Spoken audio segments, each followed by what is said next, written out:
UPI payment पर incentive या उसे सब्सिडी कहें तो वो कम कर दिए जाने के बाद अब पेमेंट ऐप्स ने चार्जेस लेना शुरू कर दिया है। अब आपको कोई भी मर्चेंट पर भुगतान करने पर, यानी कि यूपीआई से जो आप भुगतान करते हैं एक क्लिक पर, उस पे आपको कहीं ना कहीं शुल्क भुगतना होगा। और इस पर बातचीत करने के लिए हमारे साथ विशेषज्ञ अभिजीत जी साथ में हैं।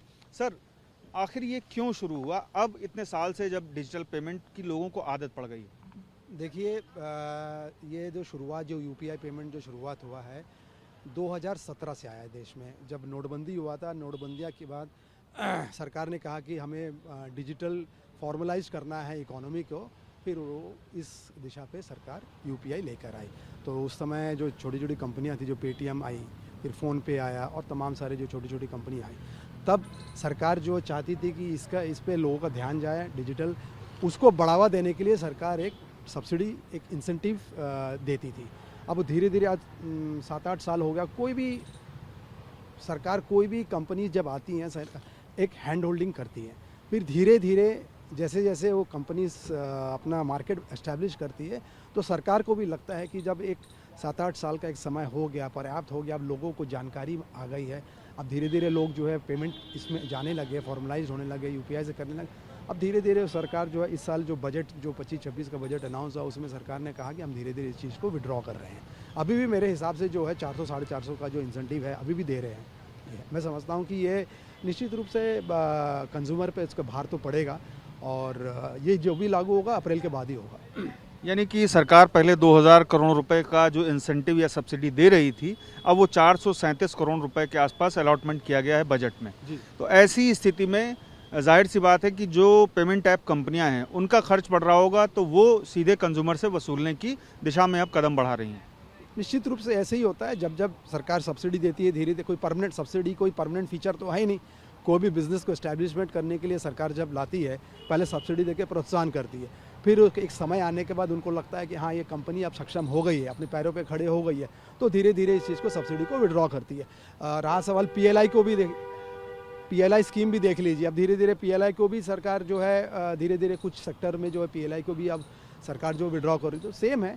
तो सरकार की शुरू से प्रवृत्ति रहती है कि कोई कंपनी को हैंड होल्डिंग करे, बढ़ावा दे, मार्केट समझे, कंपनी भी चीज़ों को, उस चीज़ को ठीक से ये करे, उसका लाभ उठाए, फिर धीरे धीरे विड्रॉ करे। निश्चित रूप से कभी भी कुछ भी चीज़ जो सरकार जब विड्रॉ करते, कंज्यूमर पर उसका प्रभाव पड़ता है, और कंपनी तो वसूली करेगी, कंज्यूमर से ही लेगी। एक सर्विस जो आपको प्रोवाइड कर रही है, तो उसका सर्विस चार्ज जो है लेगी। लेकिन जो कैश है उसकी हैंडलिंग में, उसको बनवाने में, उसका निर्माण में, सब में खर्च आता है। तो ऐसी स्थिति में जाहिर सी बात है कि लोग कैश खर्च करना ज़्यादा पसंद करेंगे, क्योंकि उन्हें अगर 1% भी देना पड़ रहा है किसी एक यूपीआई पेमेंट पर, तो फिर वो जाहिर सी बात है कि कैश की तरफ उनका रुझान बढ़ेगा।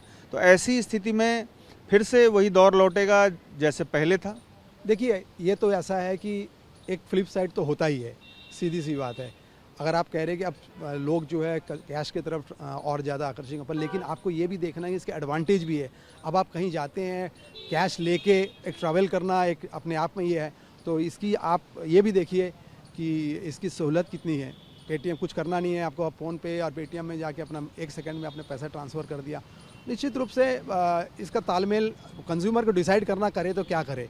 हमें एक तरफ ये देखना है कि क्या ये हमें सहूलत देखना है या खर्चा से बचना है, और वो भी मेरे हिसाब से बहुत ज़्यादा तो होता नहीं है। एक डेली कितना एक कंज्यूमर करता है, मुश्किल से जो एवरेज है 2000, तो 2000 पे मेरे ख्याल से 0.5% अगर दे ही सकता है, अगर उसको कैश से बचना है तो। वो तो डिपेंड करता है क्या, मतलब consumer is a king, consumer के पास चॉइस है, ये करना है कि नहीं करना है, वो तो नेचर वो उसके हिसाब से अपना तय करेगा। क्योंकि 2017 से अब तक बड़े पैमाने पर लोग यूपीआई पेमेंट करना शुरू कर चुके हैं देश भर में। सब्जी मंडी से लेकर के देश के बड़े बड़े मॉल में भी यूपीआई के जो कोड हैं वो रखे रहते हैं, और उन्हीं पर लोग आसानी से एक क्लिक में पेमेंट कर देते हैं। अब जबकि ये सारी शुरुआत हो चुकी है, लोगों की आदत पड़ चुकी है, तब अचानक सब्सिडी भी कम कर दी गई और ये शुरुआत भी कर ली गई।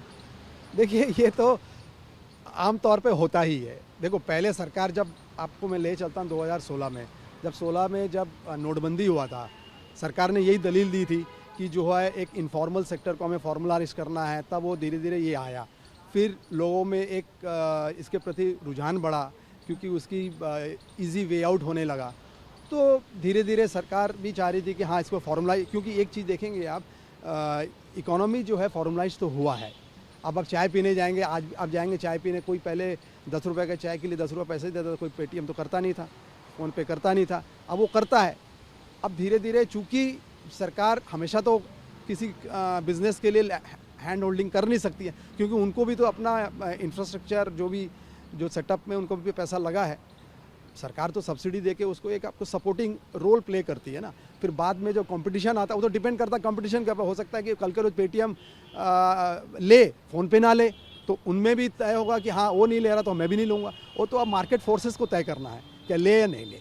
लेकिन कैश के निर्माण में तो सरकार को हमेशा खर्च करना पड़ता है, तो ऐसी स्थिति में ये सुविधा ज़्यादा बेहतर थी। निश्चित रूप से सर देखिए, अब डिजिटल पेमेंट है और दूसरा हो गया, सरकार कह रही है कि अभी जो डिजिटल रुपीज़ की भी बात कर रही है। हो सकता है आने वाले दिनों में डिजिटल रुपीज़ की तरफ हम बढ़े, यानी कि सरकार डिजिटल रुपी ले आएगी तो ये सारे जो पेमेंट ऐप हैं इनकी जो शुल्क वाली कहानी है ये पूरी तरह से खत्म हो जाएगी। हो सकती है। धीरे धीरे उसकी शुरुआत चल रही है। इसमें थिंक टैंक इस पर भी सोच रहे हैं कि डिजिटल करेंसी क्या है। पहले बात तो डिजिटल करेंसी आप और हमको समझ में तो आता नहीं है, हमें तो मालूम है हरे हरे नोट समझ में आते हैं, आरबीआई जो प्रिंट करती है वही लोगों में है, वही हम समझते हैं। व्हाट इज डिजिटल करेंसी किसी को पता नहीं है। अब धीरे धीरे सरकार को लगता होगा इसके काउंटर करने के लिए हमें डिजिटल ये भी लाए। मतलब ये है कि ज़्यादा से ज़्यादा फॉर्मलाइज हो इकोनॉमी, जितना फॉर्मलाइज होगा सरकार को उतना टैक्स आएगा, सिंपल सी बात है। और कैश तो किंग है ही हमेशा। हमसे बात करने के लिए बहुत बहुत शुक्रिया। तो आपने सुना विशेषज्ञ अभिजीत जी को, जिनके मुताबिक अब शुल्क तो लगेगा और सरकार ने पहले बढ़ावा देने के लिए ये इंसेंटिव या फिर सब्सिडी जारी की थी और इसका आवंटन बाकायदे बजट में किया जाता था, जो इस बार कम किया गया है।